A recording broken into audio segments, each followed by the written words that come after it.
दोस्तों पश्चिम बंगाल की सीएम ममता बनर्जी का कच्चा चिट्टा खुल चुका है और दोस्तों उसने जो है इसको रोकने के लिए तमाम वो प्रयास किए हैं जो उसके वश में थे, लेकिन आने वाले समय में जो है सुप्रीम कोर्ट में ये मामला पहुंच चुका है और जल्द ही शायद इनको जेल हो सकती है। दोस्तों मैं आपको बताता हूं कि आखिर ये पूरा मामला है क्या, क्यों इनको अब कुर्सी से हटाया जा सकता है, क्यों इनको जेल हो सकती है। दरअसल अभी हाल ही बीते कुछ दिनों पहले ईडी की एक टीम इनके ऑफिस पर क्या करती है, इनके ऑफिस पर जो है रेड मारने जाती है, लेकिन ममता बनर्जी क्या करती हैं, अपनी पूरी पावर का इस्तेमाल करके उस टीम को पीछे धकेल देती है और वहां पर रखे तमाम फाइलें जिनकी तलाश में ईडी वहां पर पहुंची थी, यहां पर तमाम फाइलें, पेन ड्राइव या फिर उसको काला धन भी कह सकते हैं, जिस चीज की तलाश में ईडी वहां पर पहुंची थी उस चीज को वहां से ये खत्म कर देती हैं, हटा देती हैं और उसके बाद कहती हैं कि हाँ अब आप सर्च कर सकते हैं। टीम को रोका गया हो और वहां से तमाम चीजें सफाया कर दिया गया हो तो उसका जो है सर्च अभियान चलाने का फिर फायदा ही क्या था। और उसी चीज से भड़की ईडी की टीम ने क्या किया, इन पर जो है चार्जशीट खोल दी और इन पर एफआईआर दर्ज करा दी।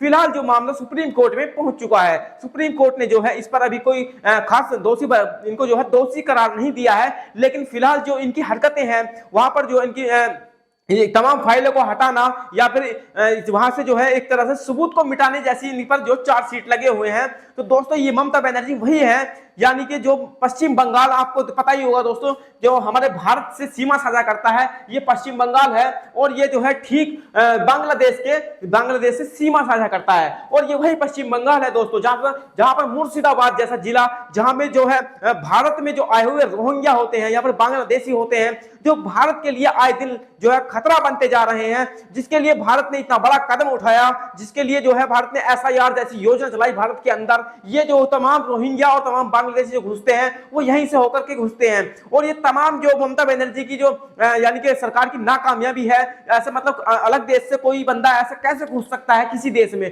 तो ये तमाम जो फाइलें होती हैं वो जो है इनके एक स्टाफ रूम या फिर जो कहें इनके एक ऑफिस रूम में रखी हुई होती हैं, क्योंकि तमाम चीजों का जो कच्चा चिट्टा होता है हिसाब तो लिखना पड़ता ही है साहब, क्योंकि ये तमाम जो है आतंकवादियों को वहां पे जो है भारत में भेजती हैं तो उन चीजों का भी हिसाब कहीं ना कहीं इनको रखना ही पड़ता है। और उसी चीज की भनक जब ईडी को पड़ती है तो ईडी जो है इनके ऑफिस पर छापा मारने के लिए सीधी चली जाती है, लेकिन ममता बनर्जी क्या करती है, ममता बनर्जी जो है साफ साफ वहां पर जो है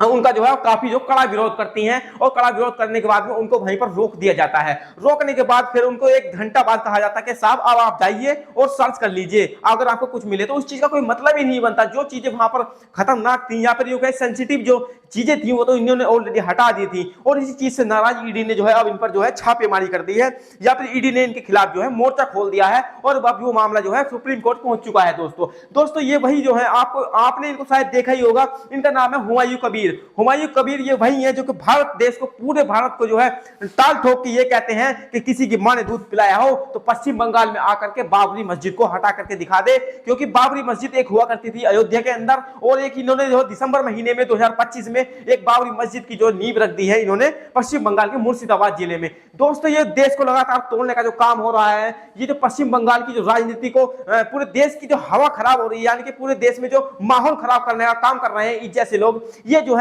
उसी पार्टी के एमएलए हैं, जिनके तृणमूल के एमएलए हैं, एक ममता बनर्जी के एमएलए हैं। तो दोस्तों अब शायद इनको सभी को जो है एक साथ देश से सफाया करने का समय आ चुका है और अब जो है दोस्तों तो इनका पाप का घड़ा है वो भरता नजर आ रहा है और अब ये जो है खुद ही इस तरह के काम कर रहे हैं जो कि अपने ही चक्रव्यूह में फंसते चले जा रहे हैं, जिस तरह से ममता बनर्जी हाल ही में जो फंस चुकी हैं। क्योंकि दोस्तों किसी को भी कानून अपने हाथ में लेने का हक नहीं होता है और ममता बनर्जी ने वहां से सबूत हटा करके सबसे बड़ी जो है घटिया हरकत की है और इसी के दायरे में जो है अब सुप्रीम कोर्ट इनको कड़ी से कड़ी सजा दे सकता है। ऐसा जो सूत्रों के हवाले से इस तरह की खबरें निकल के आ रही हैं। फिलहाल जो है हम ये वीडियो यहीं पर समाप्त करते हैं। वीडियो आपको अच्छी लगी हो तो इस वीडियो को ज्यादा से ज्यादा साझा करें।